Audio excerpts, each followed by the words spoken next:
पहला सवाल तो सर ये है कि यही सेम सवाल है मेरा कि मैंने कुरान के कुछ-कुछ पॉइंट्स हैं जो मुझे लगते हैं कि थोड़े से मुझे समझने की ज़रूरत है। जो मैं ऐसा नहीं बोलता कि कुरान गलत है या फिर हिंदू सही है या फिर ऐसा कुछ भी नहीं है। मैं बस समझना चाहता हूँ, सिंपल सा लॉजिक है। तो सर कुरान का जो 54 और 1 सूरा 54 आयत नंबर 1 वो ये कहती है कि चंद्रमा के 2 टुकड़े किए गए थे। मैं सर इसका साइंटिफिक प्रूफ देखना चाहता हूँ। क्या इसका अभी तक कोई ऐसा साइंटिफिक एविडेंस है? क्योंकि नासा हो गया, इसरो हो गया, जापान हो गया, ये यूरोपियन की जो स्पेस एजेंसी हो गई, इनमें हम्म, से किसी ने भी अभी तक, क्योंकि यही ऑफिशियल एजेंसीज़ हैं जो इन पर स्टडी करती हैं, तो हम इन्हीं की बात मानेंगे, हम किसी और का हम कैसे कह सकते हैं? तो सर क्या आपके पास ऐसा कोई साइंटिफिक प्रूफ है? ठीक। अच्छा, आपने हमसे वो प्रूफ मांगा उस चीज का कि जो हमारा दावा ही नहीं है। हम ये नहीं कहते कि जो स्पिरिट ऑफ द मून हुआ है वो एक साइंटिफिक, समझ लें कि या एक फिजिकल वर्ल्ड में हुआ या एक उसकी कोई साइंसी हैसियत थी। हम ये कहते हैं कि वो एक मेटाफिजिकल इवेंट था। किसी भी मेटाफिजिकल इवेंट की आप साइंटिफिक इंटरप्रिटेशन नहीं कर सकते। साइंस की लिमिटेशंस ही हैं कि वो मेटाफिजिकल के चीज के बारे में कोई इंटरप्रिटेशन नहीं दे सकती। तो ये ऐसा ही है कि मसलन मैं आपसे ये कहूं कि भाई आपकी जो अकल है, आपके पास अकल है, हर इंसान के पास अकल है, तो उसका आपकी पर्टिकुलर अकल का सबूत नासा ने दिया, आपकी पर्टिकुलर अकल का सबूत कोई यूरोपियन स्पेस एजेंसी ने दिया। भाई वो यूरोपियन स्पेस एजेंसी या नासा की जो फील्ड है वो आपकी अकल के ऊपर स्टडी करना नहीं है।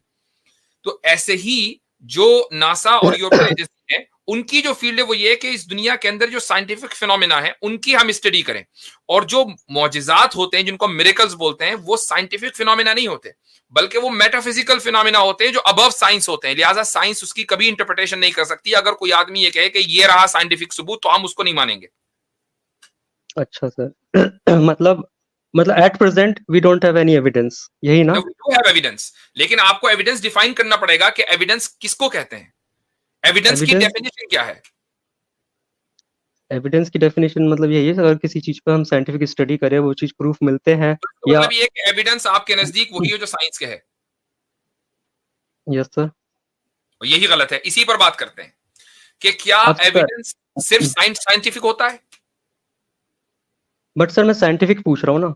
नहीं भाई, मैं आपसे ये पूछूं कि मुझे साइंसी तौर पर ये साबित करो कि आप जो है मौजूद हैं। आप हुँ। साबित नहीं कर पाएंगे। आप ये कहेंगे भाई मैं मौजूद हूं, मैं बोल रहा हूं नहीं आपसे। क्यों सर? मैं आपको फिजिकल अपीयरेंस दिखा सकता हूँ अपना, तो वो और मैं आपकी सांस ले अपनी रहा हूँ, वो मैं तो लिविंग एक बीइंग इंसान हूँ, की मैं बॉडी चल होगी रहा ना, हूँ। वो एक इंसान की बॉडी होगी। मैं आपकी बात कर रहा हूं जो आप है। आपकी बॉडी तो आपके मरने के बाद भी रहती है, उसका तो फिजिकल अपीयरेंस है, उसका आप केमिकल कंपोनेंट वगैरह जो भी है, जो भी उसके सारी चीजें बता सकते हैं। मैं आपके बारे में पूछ रहा हूं, आपका मुझे साइंसी सबूत दें। मेरा मतलब क्या, मेरा मन या सिर्फ मेरी बॉडी? आप, बॉडी की बात नहीं कर रहा हूं, आपकी बात कर रहा हूं। चूंकि आप जब मर जाएंगे तो आप नहीं रहेंगे, बॉडी रहेगी। अब मुझे इसको साइंसी तौर पर साबित करें। तो मैं, एक मिनट रुकिए, मेरी बॉडी रहेगी, मैं मर जाऊंगा, यही ना मतलब? Brain dead, simple. तो आप तो चले गए। आप ये कहेंगे भाई ये रोहन साहब की बॉडी रखी हुई है, Rohan Rohan passed away, he is gone. Hmm. ठीक, हम्म। बॉडी हम्म। यहां पर है। आपकी बॉडी हम्म। को ये नहीं कहेंगे कि रोहन लेटा हुआ है, ये कहेंगे नहीं रोहन इज बोलेंगे। Gone, Rohan is hmm. No more. तो वो जो है ना हाँ। कि who is no more, who has passed away, उसको साइंस हम्म। साइंस तौर पर साबित करें। Yes, his brain is dead, his brain is no more, his brain is not working now. Whose Rohan's. Who is Rohan, उसको साबित करना है ना पहले। ब्रेन तो डेड जब होगा जब वो मौजूद होगा, पहले उसके वजूद को साबित करें साइंसी तौर पर। तो रोहन एक ह्यूमन बॉडी है ना, वो तो रोहन एक नाम है। भाई मैं तो बॉडी की बात ही नहीं कर रहा हूं। बॉडी को तो हम भी मान रहे हैं कि वो है, लेकिन हाँ तो मैं बात कर रहा हूं रोहन की। रोहन को साबित करो कि वो है। मैं हूँ, मतलब साइंसी तौर अगर पर, और देखो। साइंसी तौर पर साबित करना है। मुझे बताइए कोई साइंसी फार्मूला के जिससे रोहन साबित होता हो, बॉडी नहीं। एक मिनट रुकिए, आप रोहन को क्या मानते हैं, पहले ये मैं मैं कुछ पूछना चाह रहा मैं घंटा मानता हूं, आप पहले बताओ, साबित करो। हूँ। कि मैं हूँ, यही साबित करना है ना? मेरे जो, हाँ, मैं जो हूँ वो मेरे आप थॉट्स है। हैं ये साबित करना है और साइंसी तौर पर साबित करना है। तो मेरा अगर माइंड चल रहा है, ठीक है, मैं आपसे बोल पा रहा हूँ, मेरे थॉट्स चल पा रहे हैं ऑलरेडी। ओके, मेरा ओके। मेरा एक साइकिक जो एबिलिटी है या रैशनल जो थिंकिंग है, वो करने की जो कैपेबिलिटी है, वही मैं हूँ। अब मेरी भाई कैपेबिलिटी नहीं रही, अब सुनिएगा यू सर, जस्ट, पहले हाँ पूरा तो ठीक, सुन लीजिए। ठीक है, मेरी जो ठीक है। कैपेबिलिटी है, जो मैं आपसे बात कर रहा हूँ, जो अपने थॉट्स रख रहा हूँ, जो मैं अपना सोच पा रहा हूँ, जैसे आप सोच पा रहे हो, आप भी तो आप वही तो है जो आपका थिंकिंग है। अगर आपके थॉट्स चले गए, आप बोल नहीं सकते, आप अपनी शेयर नहीं कर सकते, तो आप रहे ही नहीं ना। ठीक, I think therefore I am, यही कहना चाह रहे हैं ना आप? क्या? Philosophy. I think therefore I am, यही कहना चाह रहे हैं ना? बहुत मशहूर सेंटेंस है। ओके, अब ये जो है, अच्छा, अब ये जो I think therefore I am है, ये जो आपने स्टेटमेंट दिया और जिसके जरिए आपने रोहन को साबित किया कि रोहन है, क्या ये एक साइंटिफिक स्टेटमेंट है? अब थिंक का मतलब क्या हुआ? ब्रेन सेल्स मेरे चल रहे हैं, मतलब मेरे ब्रेन के हाँ साइंटिफिक है, साइंटिफिक है। नहीं नो सर, सिर्फ मुफ्ती सर से बात कर रहा हूँ सर, मैं बीच में इंटरप्शन नहीं, नो इंटरप्शन प्लीज। जी बोलिए। एक से बात करूँ तो सर मैं एक से ही करूंगा ना। रुक जाइए, वो मुझसे बात कर रहे हैं जी। एक्नॉलेज इस्लाम, ठीक है, बात कीजिए। हाँ बात कीजिए उनसे। जी मुफ्ती साहब, ये हजरत कह रहे हैं कि ब्रेन सेल्स हैं, तो ब्रेन सेल्स एक ऐसे इंसान के भी होते हैं जिसको 100% डिमेंशिया हो गया। मिसाल के तौर पे मैं हूँ, मुझे 100% डिमेंशिया हो गया, मैं कुछ भी नहीं सोच रहा हूँ, मैं बस एक बॉडी में हूँ, हार्ट चल रहा है, पंप चल रहा है, तो कैसे डिफाइन करें? जी जी जी भाई। हाँ तो वो लिविंग ऑर्गेनिज्म है ना। तो अब तो वो थिंक नहीं कर पा रहा ना सही से, उसको डिमेंशिया होगी 100%। सही से वाली बात क्या है, उसके ब्रेन सेल्स तो चल रहे हैं ना। तो अब वो ये नहीं कह सकता ना कि I think therefore I am, ये वाला आर्गुमेंट तो वो दे ही नहीं सकता। मैं ये भी तो बोला ना, ब्रेन सेल्स चल रहे हैं, उसके एक्टिव है, न्यूरॉन्स में अगर उसके इलेक्ट्रिकल सिग्नल्स कंप्लीट है। ये वाला जो स्टेटमेंट है कि I think therefore I am, ये एक साइंटिफिक, आप इसको साइंटिफिक मानेंगे या आप इसको कुछ और मानेंगे, या आप इसको इंट्यूटिव मानेंगे? देखिए, इंट्यूटिव और साइंटिफिक दोनों मिक्स करके अगर हम बोले तो मिक्स ही करना पड़ेगा हमें।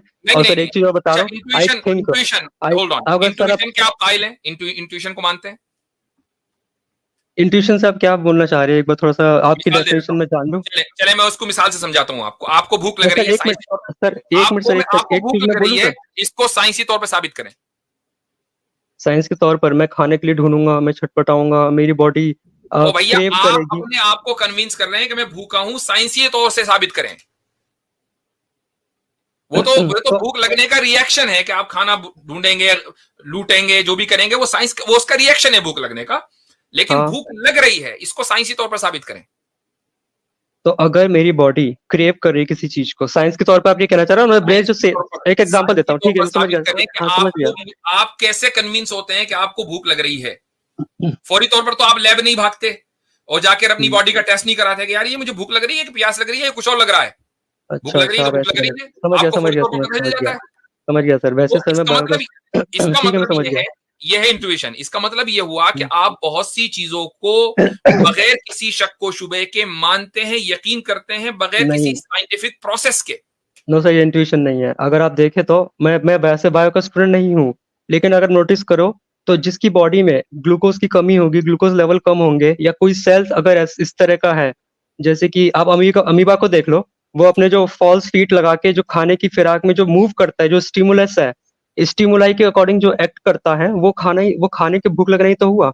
ओ भाई, मैं आपसे ये नहीं पूछ रहा हूं कि भूख क्यों लगती है, वो आप बता रहे हैं क्यों का जवाब कि यूं लगती है, इसीलिए लगती है। मैं आपसे पूछ रहा हूं कि जब आपको भूख लगती है तो आपको खुद पता चल जाता है कि मुझे भूख लग रही है, आप किसी साइंसी एविडेंस को तलाश नहीं करते, you just hungry, you just know that you are hungry. Yes sir, वो मेरे ब्रेन को सिग्नल्स मिलते हैं ना, यू जस्ट नो। और ये जो नॉलेज आपको आती है, ये किसी लैब से नहीं आती है, किसी साइंटिफिक प्रोसेस के नतीजे में नहीं आती। वरना सिर्फ आज जो लोग, जिनको ये पूरा प्रोसेस पता है कि जब भूख लगती है बॉडी को क्रेविंग होती है तो कौन से हार्मोन्स एक्टिव होते हैं, ये सिर्फ उन लोगों को पता होता। आज से 2000 साल पहले तो लोगों को पता ही ना चलता फिर भूख लगना किसे कहते हैं, उनको भी तो पता था ना। तो सर 2000 साल पहले क्यों जा रहा है, हम अभी की बात कर रहे हैं ना। मैं बता रहा हूँ सर, आपको ब्रेन को सिग्नल्स मिलते हैं कि खाना खा, तो वो कौन सिग्नल्स देता है? वो आप प्रोसेस बता रहे हैं कि भूख क्यों लगती है। मैं आपसे ये कह रहा हूं कि आपको जब सिग्नल्स मिलते हैं, क्या आप साइंटिफिक बुनियादों पर पूरा साइंटिफिक प्रोसेस करते हैं? साइंटिफिक प्रोसेस क्या है किसी भी एविडेंस का, आपको पता है? साइंटिफिक प्रोसेस ही तो हुआ सर, ये बायोलॉजिकल प्रोसेस नहीं हुआ कि अगर साइंटिफिक प्रोसेस क्या है, चलिए इस पर बात कर लेते हैं। साइंटिफिक प्रोसेस बताइए क्या है। साइंटिफिक प्रोसेस इसमें ये है, अगर मुझे भूख लग रही है, इसका मतलब क्या हुआ, कोई सेल ऐसा है जिसको एनर्जी की जरूरत चाहिए, कोई क्या मतलब हमारी जो बॉडी है। मैं बताता हूँ साइंटिफिक प्रोसेस क्या है किसी एविडेंस के फॉर्म होने का। सबसे पहले आप ऑब्जर्वेशन करते हैं, उसके बाद आप हाइपोथेसिस क्रिएट करते हैं, हाइपोथेसिस के बाद एक्सपेरिमेंट करते हैं, एक्सपेरिमेंट के बाद आप थ्योरी डेवलप करते हैं। ये है साइंटिफिक प्रोसेस। नहीं, मैं खाने के फॉर्म में बता रहा था सर आपको। Starting from observation all the way to the theory, you need hypothesis and you need experiment, repeated experiment, तब जाकर आपका साइंटिफिक वो एविडेंस बनता है या साइंटिफिक थ्योरी बनती है। अब मुझे बताइए कि जब आपको भूख लगती है तो आप इस थ्योरी से गुजरते हैं कि पहले आप ऑब्जर्व करेंगे, फिर आप एक्सपेरिमेंट करेंगे, इतनी देर में तो आप निमट लेंगे। अरे सर, हाँ ठीक है, मैं समझ गया आप क्या कहना चाह रहे हो। आप इस चीज को, दो अलग चीजों को मिक्स कर रहे हो। आप ये कहना चाह रहे हो अगर मैं आग में हाथ आपके सामने ये बात आ गई कि एविडेंस सिर्फ साइंटिफिक नहीं होता। That is the point I am trying to say. जब मैंने आपसे पूछा कि एविडेंस की डेफिनेशन क्या है, आपने कहा नहीं, एविडेंस तो सिर्फ साइंस ही होता है। हमने आपको साबित कर दिया कि एविडेंस अनसाइंटिफिक भी होता है, नॉन साइंटिफिक भी होता है। मसलन आपको भूख लगना, ये आपका इंट्यूशन है। इंट्यूशन जो है वो साइंटिफिक हो जरूरी नहीं है।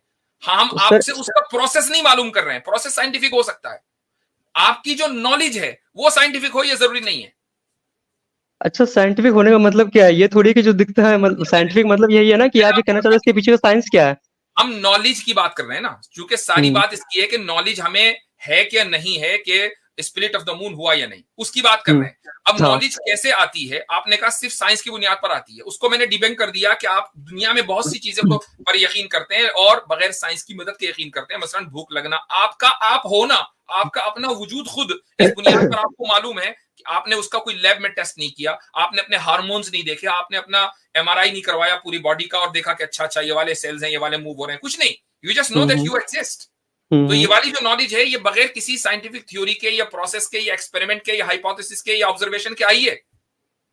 It means you know so many things without any scientific evidence. हाँ ठीक है सर। बस जब ये साबित हो गया तो इससे ये पता चला कि एविडेंस का साइंटिफिक होना जरूरी नहीं है। एक मिनट सर, मैं क्या कहना चाह रहा हूं? Therefore your claim के स्पिरिट ऑफ द मून के लिए मुझे साइंटिफिक एविडेंस चाहिए has been debunked. That's all from my side. No sir, अब मैं बताता हूँ। आप सर थोड़ा सा टाइम देंगे सर मुझे? ठीक है, आपने बहुत अच्छा मतलब कैसे हो गया सर? बात तो बोलने दीजिए जी। आपको भाई टाइमर लगा दे 2 मिनट का। सर मैं पहली बार आया आपके पास, लंबी बातें करना चाहता हूँ क्योंकि जितने भी लोगों से मैंने बात की सबके सब एग्रेसिव हो जाते हैं आपसे। मैंने आपको 3 मिनट दिए थे, गुज़िश्ता 7-8 मिनट से हम आपसे ही बात कर रहे हैं। 2 ठीक है मिनट सर, रह गए। टाइमर लगा दिया ना? ठीक है, तो साइंटिफिक एविडेंस होने का मतलब ये नहीं है, अगर मैं बोल रहा हूँ मैं सोच रहा हूँ या फिर खाना खा रहा हूँ तो यहाँ पर आप साइंटिफिक एविडेंस देखने की जरूरत नहीं है। साइंटिफिक एविडेंस का मतलब ये है कि आपने खुद बोला इसके अंदर जो प्रोसेस होती है वो ऑब्जर्वेशन होता है, पहले हाइपोथेसिस बनती है, इस तरह की चीजें होती है। तो लोग तो साइंटिस्टों ने जो इलाज वगैरह जो करते हैं वो कैसे इलाज करते हैं? ऑब्जर्व करके ही करते हैं ना। पहले उन्होंने ऑब्जर्व किया है, ठीक है, ह्यूमन बॉडी का कैसे स्ट्रक्चर काम करता है, उस हिसाब से वो उन्होंने अपने हिसाब से इलाज वगैरह किए। यही तो होती है साइंटिफिक प्रोसेस। साइंटिफिक एविडेंस का मतलब ये है कि इसका साइंटिफिक एविडेंस है कि मैं अगर मलेरिया का इलाज कर रहा हूँ तो कैसे इलाज कर रहा हूँ। तो ये साइंटिस्टों ने या जो भी बायोलॉजिस्ट जो भी थे उन्होंने इस सारे ऑब्जर्वेशंस को नोट करके तो किया। तो मैं क्या पूछ रहा हूँ प्रूफ, क्या साइंटिस्टों के थ्रू कोई हमारे पास एविडेंस है? क्योंकि आज हम आप खुद ही जो लाइव स्ट्रीम जो कर रहे हैं ये भी तो एक साइंस के थ्रू, ऑब्जर्वेशन वगैरह इन सब के थ्रू हम कर पा रहे हैं।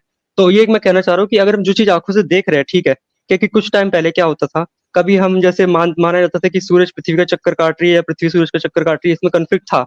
लेकिन जब साइंटिफिक थ्योरीज बनी या साइंटिफिक ऑब्जर्वेशन बने तो उसके बाद हमें रियलिटी पता चली। तो मैं रियलिटी जानने की कोशिश कर रहा हूँ, आपने इस तरफ मोल्ड कर दिया है। तो अभी भी मैं यही पूछ रहा हूँ, हमारे पास कोई साइंटिफिक प्रूफ नहीं है ना। अब मेरा क्वेश्चन जहां पर आकर रुकता है कि अगर कोई साइंटिफिक इस तरह का एविडेंस नहीं है तो अगर मैं कल को कोई भी किताब में एक लाइन लिख दूं कि चलो कल को क्या कहते हैं सूरज टुकड़े में टूट गया, 4 टुकड़ों में, तो आप मान लेंगे? क्योंकि इसका कोई साइंटिफिक एविडेंस तो नहीं है, बस मैंने एक लाइन ही तो लिख दी है। एक किताब में सिर्फ एक लाइन लिखी कि चंद्रमा के 2 टुकड़े हुए। क्या वो चीज ज्यादा लॉजिकल हो गई या फिर वो चीज जिस पे लोग 100 सालों से रिसर्च कर रहे हैं वो चीज ज्यादा लॉजिकल होगी? सिंपल इतना आंसर चाहिए सर। हजरत मैं एक बात कर सकता हूँ इस पे? Aamir sir no, Aamir sir please, Mufti sir से बात करना चाह रहा हूँ। एक मिनट नहीं भाई, कौन होते हैं आप बोलने वाले? नो, यहाँ पर आप आए हैं, जब मैं मुफ्ती सर से बात यहाँ पर आप आए हैं, बात करेंगे, हम सब बात कर सकते हैं आपसे। अब आपका टाइम देखे, बिल्कुल अनइंटरप्टेड मैंने 2 मिनट दिए और आपने किधर की खिचड़ी बनाई, किसी को कुछ समझ में नहीं आया। कभी मलेरिया, कभी डेंगू, कभी टाइम इतना कम देंगे और कुछ चाहिए बात आप कर रहे थे। अब खामोश रहिए आप। ये 2 मिनट का टाइमर लगा के मेरे ख्याल से कुछ अंडर प्रेशर आ गए थे आपके, यार 2 मिनट मुझे कुछ ना कुछ कहना है, बस कहना है, बस कहते रहना है, doesn't matter whether it makes sense और नॉट। जी आमिर भाई। जी बहुत शुक्रिया हजरत। आपने जो एक फंडामेंटल पोजीशन और हमारा जो प्रिंसिपल है toward science as an argument या as a source of knowledge और the criteria for the truth और रिजेक्ट और सिलेक्ट समथिंग, ये आपने जो एक्सप्लेन किया बड़ा जबरदस्त तरीके से कर दिया है।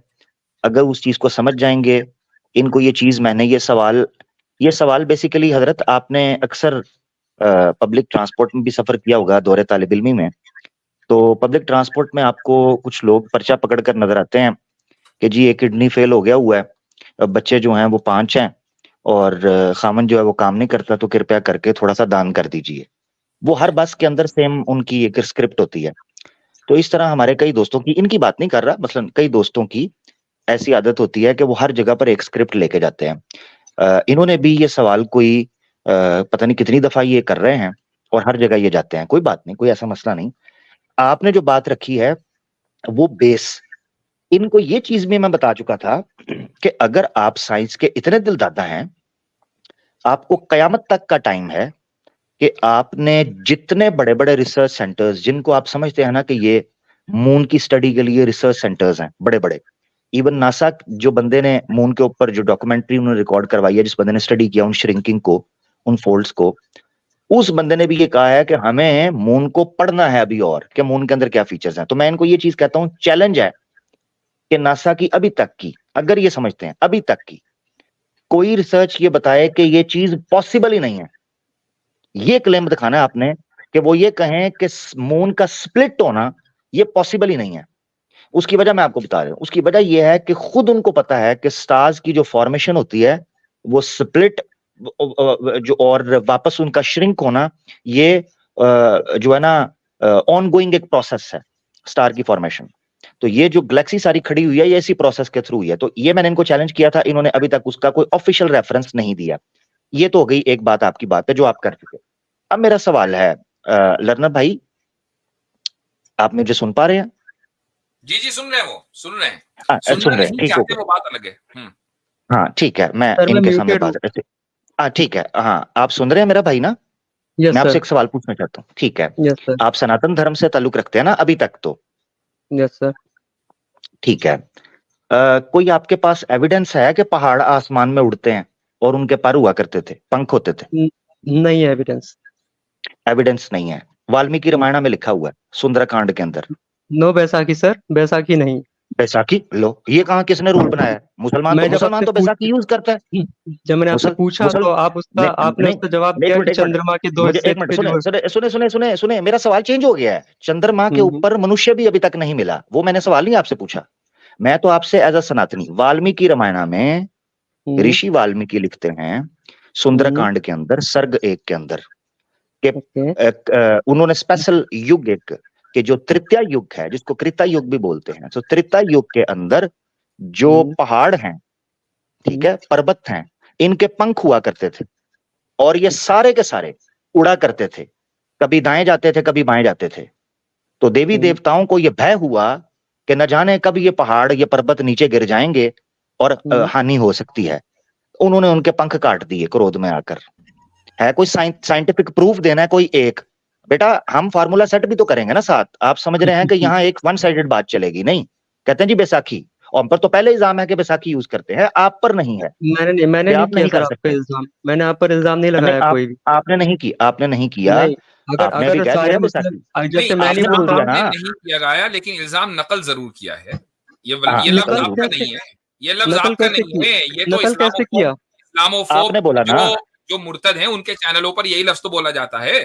अरे सर सुनिए, मुर्तद एक्स मुस्लिम इन सबको साइड कीजिए। मैंने आपसे सिंपल सवाल किया। आ जाए और भाई आपने बैसाखी बोला ना, अब जवाब दें। आपने खुद अभी पहले आपने एक मिनट सुने, आपने पहले ये मान लिया कि कोई साइंटिफिक एविडेंस नहीं है कि माउंटेन्स के पंख हुआ करते थे पहले और ये ऊपर से नीचे गिरे हैं, ठीक है ना? साइंटिफिक एविडेंस कोई भी नहीं है। हाँ नहीं है। ये वाल्मीकि रामायण में सुंदरकांड के अंदर लिखा है, ठीक है? तो दे साइंटिफिक एविडेंस। तो क्या पहले मेरा आंसर मिल जाए सर? ओल्डेस्ट सिविलाइजेशन तो आप है ना, पहले आप कहते मेरा आंसर मिल जाए। एक मिनट तो मेरा आंसर मिल जाए, इस तरह बात खत्म होगी। पहले आप में ऋषि जी की गाड़ी निकल गई थी, बल्कि ऋषि जी गाड़ी के नीचे आ गए थे। अरे पहले आप तो जवाब दीजिए, फिर मैं जवाब दूंगा ना। भाई हमने जवाब तो दे दिया, कहीं नहीं जा रहा। हमने जवाब तो दे दिया।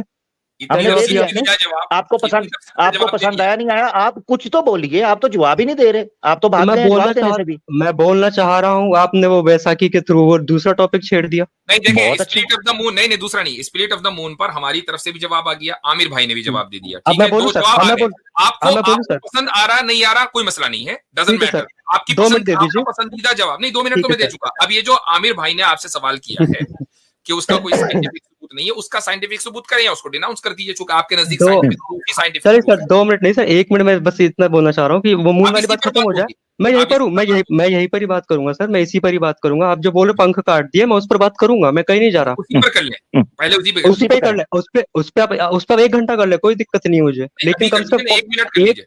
अरे तो 1 मिनट तो दे दो मेरे को, अब उसके हाँ, उसी चंद्रमा पर के कर लिए। लीजिए बात, शुरू करें, शुरू करें। चंद्रमा के लिए बोलूं मैं ऊपर सर? आपने इसका मतलब, मेरी बात सुने, नहीं नहीं ना, आप समझ नहीं रहे, आपको बात ही नहीं समझ आ रही। आप पता है क्या करना चाह रहे हो? आप चाह रहे हो, हमारे यहाँ मिसाल दी जाती है पानी में बदानी डालना, आप पानी के बुलबुलों से खेलना चाह रहे हो। मुफ्ती साहब ने फंडामेंटल आपको पोजीशन बता दी, मैंने आपको एक चैलेंज किया है, कोई ऑफिशियल साइट ये बताए कि पॉसिबल ही नहीं है कि मून स्प्लिट हो सके, पॉसिबल नहीं। वेरी गुड, ये मैंने रख दिया सामने, आपने सर, मुझे आपने ये बोला, बताना है, कोई रेफरेंस आपने देना है बोला साइंटिफिक, आपकी जिम्मेदारी नहीं ना, सुनना है मेरा भाई, सुनना है, जवाब क्या देना है आपने, पहले सुन लो, जो सुनता है वही जवाब दे पाता है, तसल्ली से सुनो। ठीक है सर, ठीक है आपने सर। कोई सिंगल, हालांकि पहले रिजेक्ट कर चुके हो, मगर कोई एक सिंगल रेफरेंस देना है जिसमें ये हो कि माउंटेन्स के पंख हुआ करते थे, साइंटिफिक रेफरेंस चाहिए। नहीं है कोई रेफरेंस, तो बस फिर ये क्या तो साइंस क्या? है? तो आप इसको डिनाउंस कर रहे हैं, आप इसको कह रहे हैं झूठ लिखा हुआ है। रामायण को चंद्रमा के लिए एक चलो 30 सेकंड दे सकते हो मुझे? इसको देखो, हमारे पास तो, हम तो साइंटिफिक प्रूफ को मेयार मानते ही नहीं है, लिहाजा आप हमसे ना पूछे, चंद्रवंदर की बात हो गई, खत्म, चंद्रमा। तो इस्लाम में सर साइंटिफिक जैसा कुछ नहीं है। पहाड़ों के पर थे, यानी आपने इसको माना अनसाइंटिफिक, और आपके नजदीक साइंटिफिक प्रूफ ही एविडेंस है, तो अब इसका कोई एविडेंस नहीं, तो अब या तो आप इसको डिनाउंस कर दें, झूठ मान लें, और या कहें कि नहीं मेरे नजदीक नॉन साइंटिफिक एविडेंस भी एविडेंस हाँ है। सर, ठीक है सर, मैं उस पे बात करूंगा, मैं अभी भी बोल रहा हूँ, मैं उस पे बात करूंगा, लेकिन पहले चंद्रमा पे डिनाउंस करें अभी। चंद्रमा पर 2 शब्द बोल लूं सर? एक मिनट, मैं इनकी जरा हजरत, इनकी शानपति मैं थोड़ा पब्लिक को भी बताना चाहता हूँ। स्टार्ट में है तो आके कहते हैं, मुफ्ती साहब मैं बड़ी गहरी रिसर्च में था, कुरान पढ़ना चाह रहा था, चलते चलते मैं एक जगह पर 54 पे पहुंचा हूं, तो मैं फंस गया हूं वहां आकर, बड़ी रिसर्च कर रहा था। ये वाल्मीकि रामायण किस सन में पढ़नी थी? ये किसने पढ़नी थी? हमने पढ़नी थी। ये कब पढ़नी थी? इस पर रिसर्च कब करनी थी? कुरान पर रिसर्च कर रहा था, मुझे सांस फूल गया मेरा। इसका जवाब किसने देना है? चंद्रमा पर 2 शब्द बोल दो, फिर मैं चंद्रमा के भांजे, इसका जवाब किसने देना है? ये पर्वत का। चलो ठीक है, जब भी आएगा ना तो पर्वत का प्रश्न आएगा। पर्वत वो दिखाइए, साइटेशन दिखाइए, ओपन कीजिए, कहाँ लिखा है? सुंदरकांड खोलो, सुंदरकांड सर्ग 1, मैं दिखाऊं? आप ही दिखा दीजिए। क्या है इसका ये रेफरेंस? हाँ, सुंदरकांड ओपन करेंगे, उसका सर्ग 1 है, पहला चैप्टर, उसमें 153 के अंदर। मैं भी ओपन कर लूं सर, कोई प्रॉब्लम तो नहीं है? बिल्कुल करें तसल्ली से। वाल्मीकि रामायण आपसे कह रहे हैं कि अपना आर्टिकल दिखाओ, आज तक नहीं दिखाया, आप कह रहे हो कोई प्रॉब्लम तो नहीं है। उनको डर लग जाता है लिंक ओपन करने में, उनको लगता है मैं हैक करूं। तो नहीं तो कंप्यूटर, बिल्कुल हो आपने कंप्यूटर तो सर मैंने इनको पता है क्या बोला, मोबाइल के, मैंने इनको पता है क्या बोला सर, मैंने इनको ये बोला था, आपने मोबाइल, एक मिनट मैंने इनको ये बोला था, आप अपने हिसाब से खोल लीजिए। खामोश, एक मिनट मैंने इनको बोला इनको जरा खामोश करवाएं। हाँ, ये बहुत तंग कर रहे हैं, अजीबोगरीब बात है। एक मिनट, सबसे पहली बात तो ये कि आमिर भाई ने उसका रेफरेंस दे दिया, आप इसको क्रॉस चेक कर सकते हैं कभी भी, अगर आपके पास आमिर भाई अभी फौरी तौर पर अवेलेबल है तो अभी भी तो सर, अभी करते हैं सर बात, अभी करते हैं, चंद्रमा पर तो आप बोलने नहीं दे रहे हैं। अच्छा एक मिनट, ठीक है, रुक जाइए, आमिर भाई इतने रेफरेंस लेकर आ रहे हैं, अगर ये साबित हो गया कि उस रेफरेंस में वही बात लिखी हुई है जो आमिर भाई कह रहे हैं, तो क्या आप उसको बोलेंगे कि झूठ है? हाँ, क्या बोलने, अगर गलत है तो मैं गलत को गलत मानूंगा, क्या बुराई है? आप कहेंगे झूठ है? हाँ ठीक है, चलो भाई आमिर भाई जी। अच्छा, मुझे ना लेकिन सर एक लैपटॉप से भाई बोलता क्यों है ये? भाई शोर क्यों डालता है? अभी रुक जाइए, अभी आपका टाइम शुरू नहीं हुआ, आमिर भाई आप रेफरेंस लेकर आइए जी। हर चीज में ये शोर डालता था बच्चा, बहुत ज्यादा शोर शराबा। मून वाला बोलने नहीं दे रहे हैं, आप अपने ही चला रहे हैं। चलो मैं आपको अभी पूछता हूँ ना, मून के चुप करके एक्नॉलेज इस्लाम ने शेयर किया, कौन सा वाला? एक मिनट, एक्नॉलेज भाई आप कर रहे हैं, मैं असल में फोन से हूं ना, तो मैं लैपटॉप से ज्वाइन करना चाह रहा हूँ, स्टेज फुल है। मुफ्ती साहब मैं वहां से ये आप जरा दिखाएं आमिर भाई को, ये है क्या? ये दिखाएं जरा, ये सुंदरकांड। हाँ ठीक है, सुंदरकांड ये है। इसका सर्ग पहला ओपन कर लें। ये अच्छा कि आपने हिंदी में ओपन कर लिया। मेरे पास जेएल शास्त्री का ट्रांसलेशन था, बीजेपी की ऑफिशियल वेबसाइट से मैंने उतारा है वो। इसका 153 जो श्लोक है ना, उस पर जाना है। कहाँ पे जाना है मुझे वो समझ नहीं आ रहा ना, इसमें क्या है? सर्ग 1। मुझे ना स्टेज में ज्वाइन करवा दें, मैं आसान कर देता हूँ।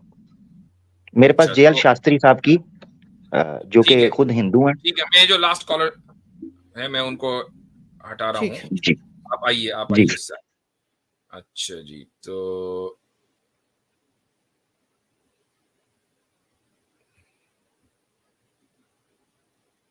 आ रहे हैं आप? आ जाए, जल्दी से आ जाए।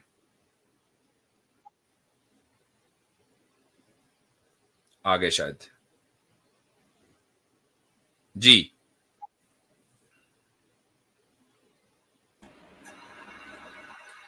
जी भाई, आमिर भाई शेयर कर रहे होंगे शायद। अच्छा, नहीं उनकी आवाज नहीं आ रही। कर दी है, सॉरी जी, कर दी है जी, ये आ गई जी, आ गई है। ये देखें जी, ये वाल्मीकि रामायणा है जी, कंप्लीट मॉडर्न इंग्लिश ट्रांसलेशन, और की किन्होंने है? हरि प्रसाद शास्त्री। और ये मैं लोगों को बताता चलूं, बीजेपी की ई बुक लाइब्रेरी जो है, ये मैंने वहां से डाउनलोड की हुई है।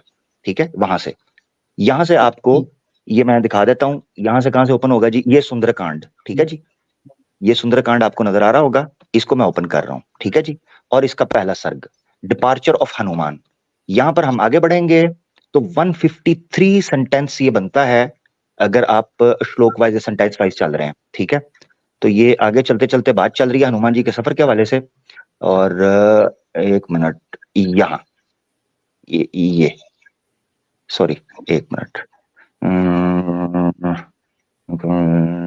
एक मिनट रुकिएगा, सॉरी। हाँ ठीक है, आगे चल रही है, सॉरी।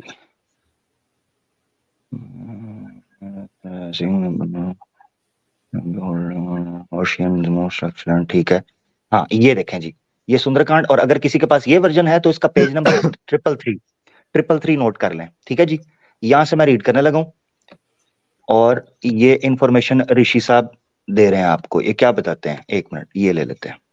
वो क्या कहते हैं?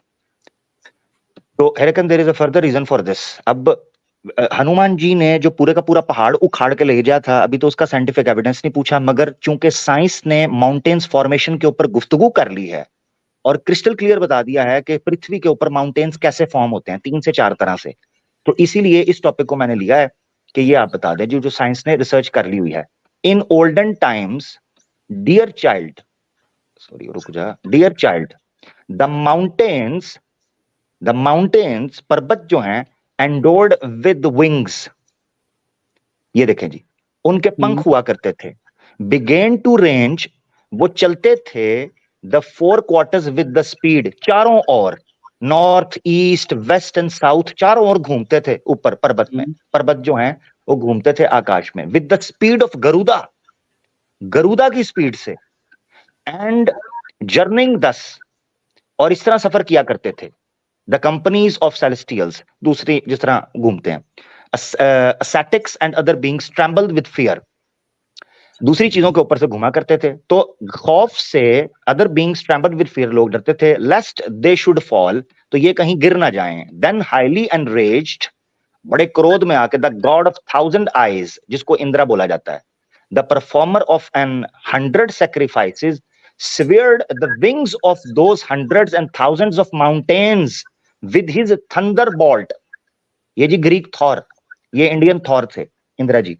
इन्होंने अपनी चमक के जरिए, अपने क्रोध के जरिए उन पर्वतों के, जो के सैकड़ों में और हजारों में थे, उनके पंख काट दिए और वो जमीन पर गिरे। ये जी आपके सामने लिखा हुआ है जी भाई। तो अब जल्दी से आगे बात है जी, ठीक है सर, इसका श्लोक निकालिए। अरे यार, सब लिखा हुआ आ गया आपके सामने, अब क्या, अब आप इसको डिनाउंस कर रहे हैं? नहीं, कल को मैं कोई ट्रांसलेशन दे दूं, फिर आप ओपन कर लो। नहीं यकीन, जेएल शास्त्री का दिखा, पूरी बुक खोल के दिखाई है। जेएल शास्त्री के मैक्सिमम ट्रांसलेशंस फर्जी है, फर्जी है ऐसा। अब जिम्मेदारी आपके ऊपर है, जो पसंद है ना आपको, जो आपको पसंद है वो ट्रांसलेशन ओपन करो, मुझे बताओ, मैं ओपन करता हूँ जो पसंद ट्रांसलेशन। मेरे को रिसर्च करनी पड़ेगी, ऐसे कैसे कमेंट कर दूं।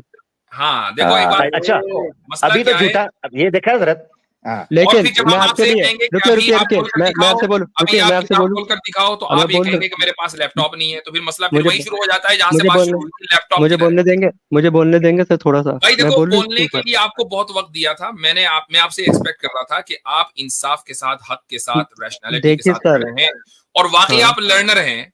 और आपको मैंने पहले ही कह दिया था कि जो वो दिखा रहे हैं अगर वो रेफरेंस सही निकला तो आपने कहा मैं डिनाउंस कर दूंगा। आपने ये नहीं कहा था कि नहीं फला का ट्रांसलेशन नहीं होना चाहिए, फला का होना, ऐसी कोई शर्त नहीं लगाई थी। रेफरेंस बोलने जैसे आपके सामने आया, आप बोलने कहते दिया नहीं ही ये नहीं तो था ना, ट्रांसलेशन ही गलत है, ये तो ट्रांसलेशन ही बोलने गलत है, इसको कहते हैं दिया ही रोना। नहीं था। ठीक है, रोना वाली बात इन नहीं है। सनातनिया बिल्कुल। जी, सुनिए सर इसको एक मिनट, इसको बोलते हैं रोना। ये आपने रोना डाल दिया 2 यहाँ मिनट पर। बोलूं, तो 2 जब मिनट आप बोलूं अपनी सर? रिसर्च कर लें तो रिसर्च करके आएंगे, अब उसके बाद फिर हम आपको लेंगे।